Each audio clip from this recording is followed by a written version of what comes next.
Hello ছাত্রছাত্রীগণ, যে ভিডিওটি এনেছি সেটি হচ্ছে ক্লাস 8-এর তাপ সঞ্চালন। তাহলে তাপ সঞ্চালন বলতে কি বোঝায়? তাপ সঞ্চালনের কথা অর্থ হলো যে পদ্ধতিতে তাপ এক স্থান থেকে অন্য স্থানে পরিবাহিত হয় সেই পদ্ধতি বলা হচ্ছে তাপ সঞ্চালন। তাপ সঞ্চালন হতে পারে তিনটি পদ্ধতিতে। একে তাপের পরিবহন পদ্ধতি, দুয়ে তাপের পরিচালন পদ্ধতি, আর তিনে তাপের বিকিরণ পদ্ধতি। তাহলে এই তিনটি পদ্ধতি সম্বন্ধে আমরা জানবো। প্রথমে আসছে তাপের পরিবহন পদ্ধতি। তাহলে তাপের পরিবহন পদ্ধতি বলতে কি বোঝায়? যে পদ্ধতিতে তাপের সঞ্চালনের জন্য জড় মাধ্যমের প্রয়োজন হলেও জড় মাধ্যমের কণাগুলি স্থানচ্যুত না হয়ে এক স্থান থেকে অন্য স্থানে তাপের সঞ্চালন ঘটায় সেই পদ্ধতিগুলো হচ্ছে তাপের পরিবহন পদ্ধতি। অর্থাৎ এক্ষেত্রে তাপের সঞ্চালন ঘটে ঠিক আছে, মাধ্যমের দরকার হয়, কিন্তু মাধ্যমের কণাগুলি স্থানচ্যুত হয় না, যেখানে ছিল সেখানে রয়ে যায়। যেমন ভাবো একটি লোহার দণ্ড, একটি লোহার দণ্ড নিলে আর এক প্রান্ত কি করলে যে আগুনের শিখার মধ্যে রাখি,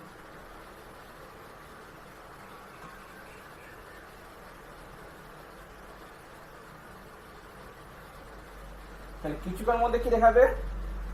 পুরো লোহার দণ্ডটি গরম হয়ে যাবে। এমনকি যে যদি তার এক প্রান্ত যদি ধরে রাখো, কিছুক্ষণ পর কিন্তু আর সেটি ধরে রাখতে পারবে না। অর্থাৎ যে তাপটা এখান থেকে সঞ্চালিত হয়ে এখানে পৌঁছাবে। অথচ এক্ষেত্রে লোহার যে কণাগুলো যেখানে ছিল সেখানে রইবে, তাদের কোনো স্থানচ্যুতি ঘটবে না। তাই এই পদ্ধতিতে তাপের সঞ্চালন বলা হচ্ছে তাপের পরিবহন পদ্ধতি।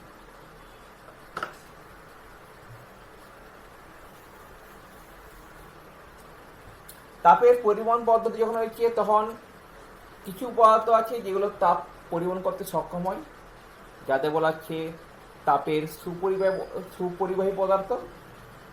আর কিছু পদার্থ আছে যারা কিন্তু তাপ ঠিকমতো পরিবহন করতে পারে না,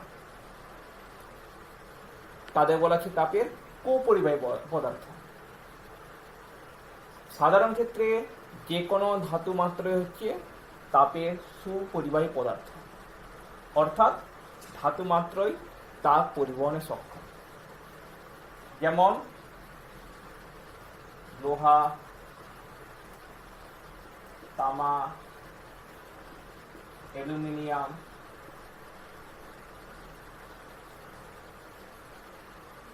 রূপা, সোনা, এরা সব হচ্ছে তাপের সুপরিবাহী পদার্থ।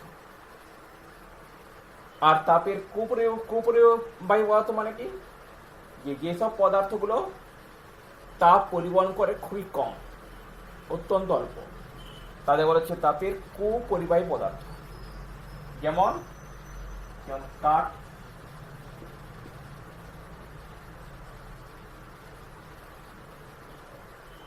প্লাস্টিক, এগুলো হচ্ছে তাপের কুপরিবাহী পদার্থ। সাধারণ ক্ষেত্রে অধাতুগুলো যেগুলো হয় সেগুলো হয় তাপের কুপরিবাহী, তবে সমস্ত অধাতু নয়। যেমন হীরক একটি অধাতু হলেও এটি যেমন উজ্জ্বল চকচকে, একইভাবেই তাপ পরিবহনে সক্ষম। এবার তাপের সুপরিবাহী এবং কুপরিবাহী উভয় পদার্থেরই কিছু ব্যবহার আছে যেগুলো কাজে লাগে। যেমন তাপের সুপরিবাহী পদার্থ, দেখবে যেসব রান্নার বাসনপত্র যেগুলো থাকে সেগুলো সমস্ত হয় সাধারণত ধাতু, যে কেন ধাতুর হয়? কারণ ধাতু হচ্ছে তাপের সুপরিবাহী। রান্নার কোনো কড়াই যার মধ্যে রান্না করা হবে, তাহলে সেক্ষেত্রে কি, সেক্ষেত্রে তাকে উনুন বা কোনো গ্যাস চুলার উপর বসানো হলো, বসানোর পর তাহলে যখন রান্নাটা সেদ্ধ করতে হবে, তাহলে সেই ক্ষেত্রে কি দরকার পড়ে, যাতে তাপটা এত সহজে সেই যে পাত্র থেকে খাবারের মধ্যে আসতে পারে। তাহলে যদি পাত্রটি যদি হয় তাপের কুপরিবাহী, তাহলে সেক্ষেত্রে সেই তাপটি কিন্তু সহজে খাবারের মধ্যে যেতে পারবে না। তাই এমন পাত্রের প্রয়োজন হয় যেটা হচ্ছে তাপের সুপরিবাহী। এই জন্যই সাধারণ ক্ষেত্রে ধাতব পাত্রই রান্নার কাজের জন্য ব্যবহার করা হয়। আবার রান্নার ক্ষেত্রে আবার কিন্তু তাপের কুপরিবাহী পদার্থের ব্যবহার আছে। যেমন যেমন যে যে চা করার যে কেটলির যে হাতলটা সেটা বেত দিয়ে মোড়া থাকে। কেন? কারণ বেত হচ্ছে তাপের কুপরিবাহী। এখন যদি হাতলটা যদি বেত দিয়ে না মোড়া থাকে, তাহলে কি হবে? তাহলে সেখানে আমরা ধরতে গেলে কি হবে, যে অত্যন্ত গরম হওয়ার জন্য সেটা ধরতে পারা যাবে না। বেত যেহেতু তাপের কুপরিবাহী, তাই রান্নার বাসনপত্রের অন্যান্য অংশ খুব গরম হলেও সেই বেতে দেওয়া অংশটি কিন্তু তেমন কিছু গরম হয় না, তাই সেটি সহজে ধরে পর বাসনটিকে নিচে নামানো যেতে পারে।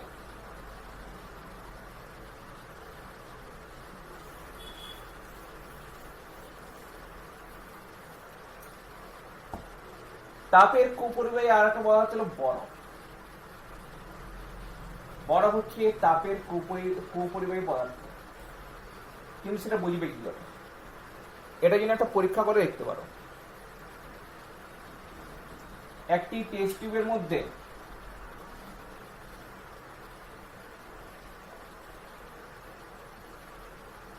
এক টুকরো বরফ নেওয়া হলো, যেটি একেবারে নিচের স্থানে রাখা, আর বাকি অংশটি জলে ভর্তি করা হলো।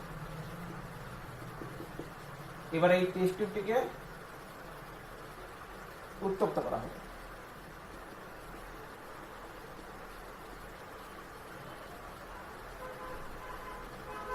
যদি উত্তপ্ত করা হয় তাহলে কি দেখা যাবে, যে টেস্ট টিউবের মধ্যে যে জলটা সেটা ফুটতে থাকলেও বরফ কিন্তু গলবে না, যদি না বরফের তাপ দেওয়া হয়।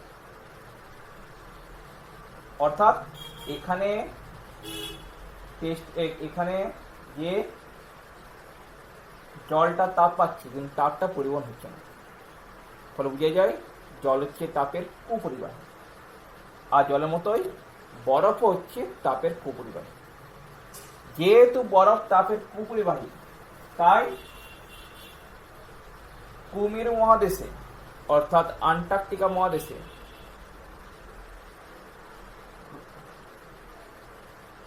যেটা মেরুপ্রদেশে এস্কিমোরা যেসব ঘরে বাস করে সেই সব ঘর কিন্তু বরফ দিয়ে তৈরি হয়, যার কারণ হচ্ছে ইগলু। কারণ এই বরফটা হচ্ছে তাপের কুপরিবাহী, তাই বাইরের অংশের তুলনায় ভিতরের অংশ তুলনামূলক গরম থাকে, তাই বরফ দিয়ে তারা কিন্তু সেই বাড়ি তৈরি করে।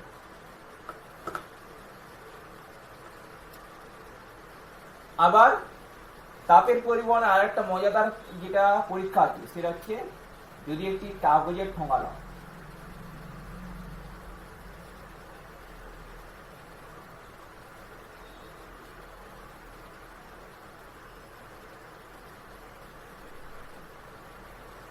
কাগজের ঠোঙাকে আগুনের উপর বসালে কি হবে?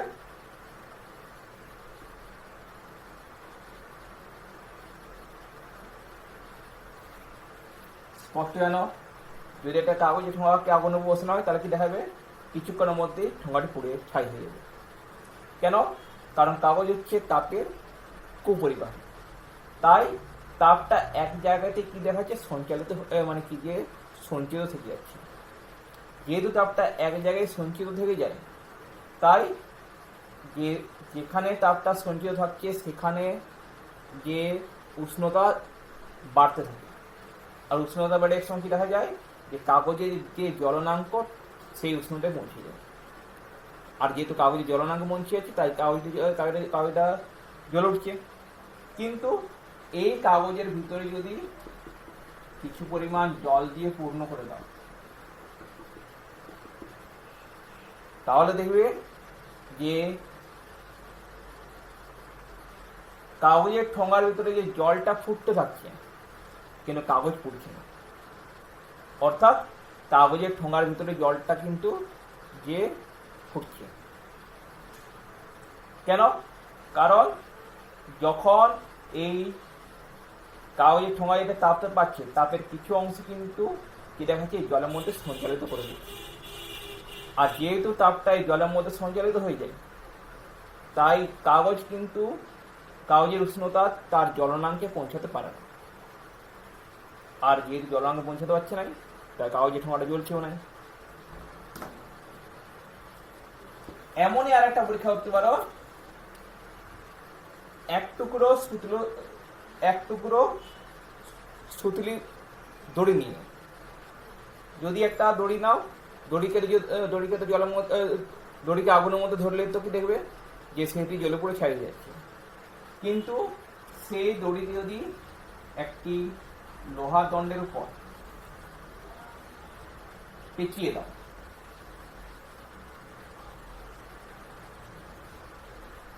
তারপর যদি তাপ প্রয়োগ করো, কি দেখবে যে দড়িটা হয়তো রংটা পরিবর্তন হয়ে কালো হয়ে যাচ্ছে, কিন্তু সেটি কখনোই জলে পুড়ে ছাই হবে না। কেন?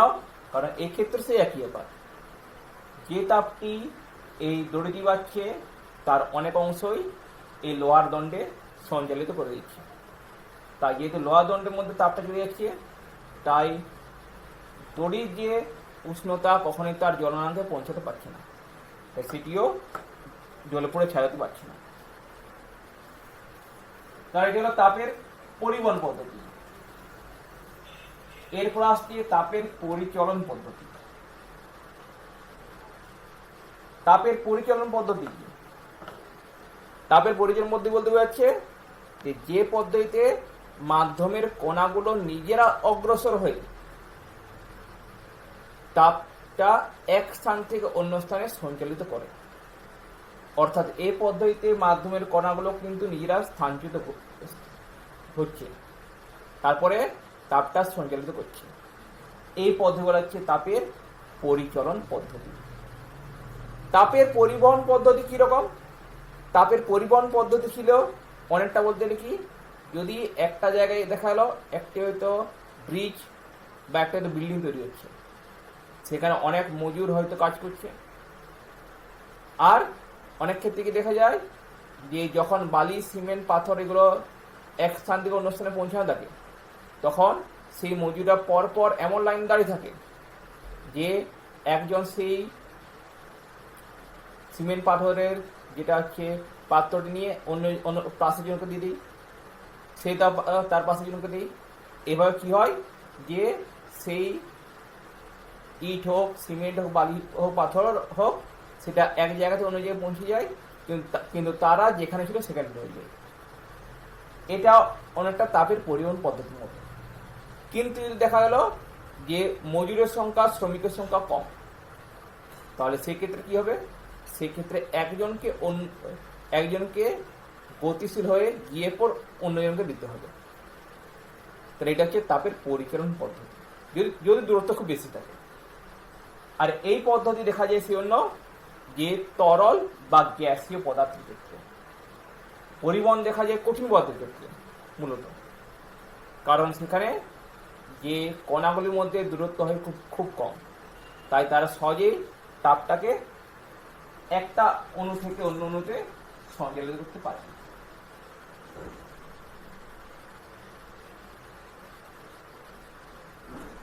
কিন্তু পরিবহন পদ্ধতি কি দেখা যায়, পরিচালন কি দেখা যায়, এদের মধ্যে দূরত্ব হয় খুব বেশি।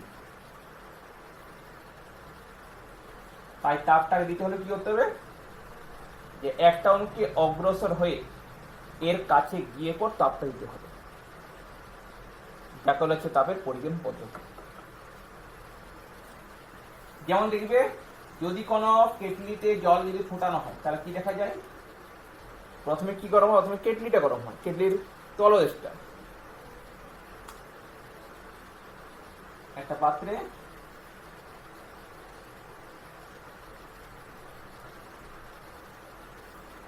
জল ফোটানো হচ্ছে।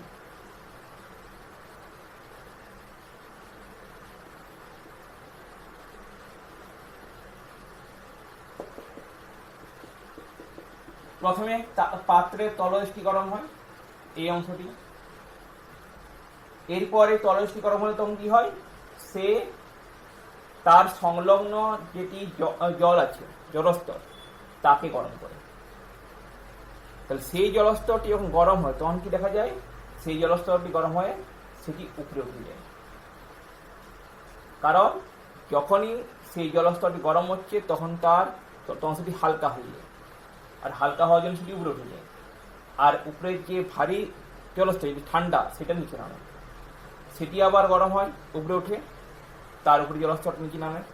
এইভাবে অনবরত উপরে ওঠা নিচে নামা করতে করতে সম্পূর্ণ জলটা গরম হয়। অর্থাৎ এই ক্ষেত্রে পরিচলন পদ্ধতি কাজ করে। ঠিক একই জিনিস দেখা যায় বায়ুর গরম হওয়ার ক্ষেত্রে।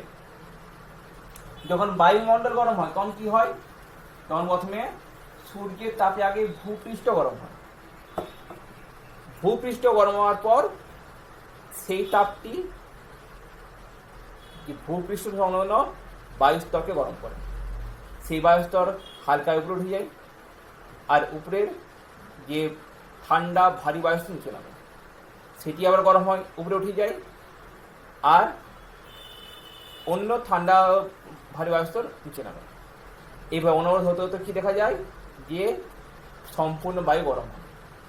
তাহলে এক্ষেত্রে কি দেখা যায়, এক্ষেত্রে যে এক প্রকারের স্রোতের সৃষ্টি হয়, যাকে বলা হচ্ছে পরিচলন স্রোত।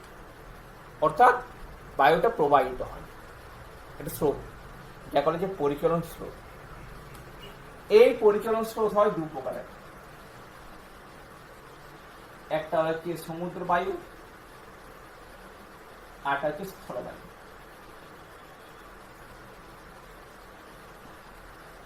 সমুদ্র বায়ু কি আর স্থলবায়ু কি? দিনের বেলায় কি দেখা যায় যে সমুদ্র সংলগ্ন অঞ্চলে, যেটা হচ্ছে যে স্থলভাগের তুলনায় সমুদ্রের যে জলভাগ কিন্তু তুলনামূলক ঠান্ডা থাকে। কারণ স্থলভাগ যতটা তাপ শোষণ করতে পারে, যত তাপ শোষণ করে উত্তপ্ত হয়, জলভাগ কিন্তু ততটা তাপ শোষণ করে উত্তপ্ত হতে পারে না। তাই স্থলভাগটি গরম হওয়ার জন্য উত্তপ্ত হয়, তাই তার সংলগ্ন বায়ুর স্তরটা উত্তপ্ত হয় আর গরম হয় উপরে উঠে যায়। কিন্তু সমুদ্রের যে জলভাগের বায়ু তুলনামূলক ঠান্ডা থাকে, তাহলে সেই ঠান্ডা বায়ু কি দেখা যায় যে স্থলভাগের দিকে ছুটে আসে। কারণ স্থলভাগের যে বায়ুস্তরটি গরম হয় উপরে উঠে গেছে, অর্থাৎ সেখানে ফাঁকা স্থানের সৃষ্টি হয়েছে। তাই সমুদ্রের যে জলভাগের যে ঠান্ডা অপেক্ষাকৃত ঠান্ডা বায়ু সেই স্থান দখল করতে ছুটে আসে। তাই সমুদ্র থেকে স্থলভাগের দিকে যে এক প্রকার বায়ু প্রবাহিত দেখা যায় তখন তাকে বলা হচ্ছে সমুদ্র বায়ু। এই সমুদ্র বায়ুর প্রভাব গোধূলির সময় অর্থাৎ সূর্যাস্তের সময় সবচেয়ে বেশি দেখা যায়। কারণ তখন পর্যন্ত কিন্তু কি দেখা যায় যে সূর্যের তাপে পৃথিবী কিন্তু তাপ গ্রহণ করে চলেছে। তাই স্থলভাগ তখন পর্যন্ত কিন্তু সবচেয়ে বেশি উত্তপ্ত, আর জলভাগ তুলনামূলক ঠান্ডা।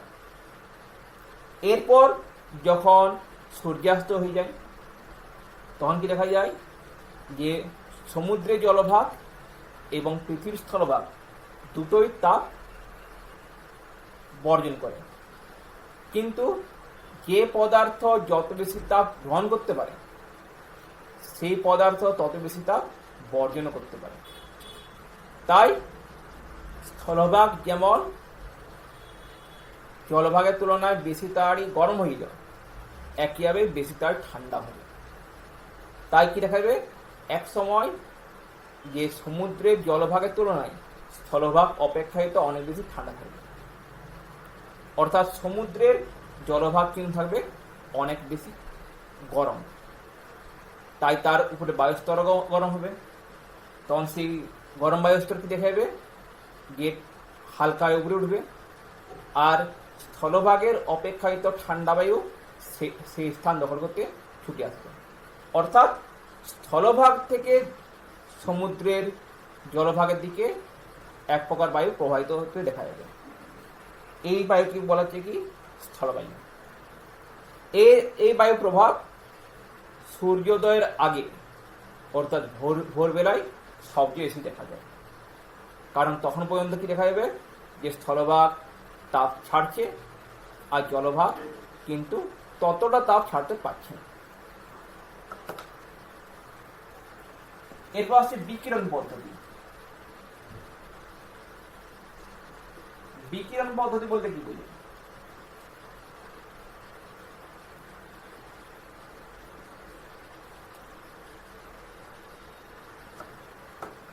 বিকিরণ পদ্ধতি হচ্ছে এরকম একটা পদ্ধতি, যে পদ্ধতিতে মাধ্যমের কণাগুলি মানে কোনো মাধ্যম ছাড়াই কি দেখা যায়, যে তাপ এক স্থান থেকে অন্য স্থানে সঞ্চালিত হয়ে যাচ্ছে। অর্থাৎ এক্ষেত্রে কোনো মাধ্যমের প্রয়োজন পড়ছে না। যেমন দেখো, যে সূর্য আর পৃথিবীর মাঝে অধিকাংশ স্থানই ফাঁকা, তাও কিন্তু সূর্য থেকে আমরা তাপ পাচ্ছি। অর্থাৎ মাধ্যম ছাড়াই কিন্তু তাপ সঞ্চালন ঘটছে। তাহলে এক্ষেত্রে যে পদ্ধতিতে তাপ সঞ্চালন ঘটে তাকে বলা হচ্ছে কি তাপের বিকিরণ পদ্ধতি। এই পদ্ধতিতে যে তাপ সঞ্চালনের হার বেগ হচ্ছে সর্বাধিক।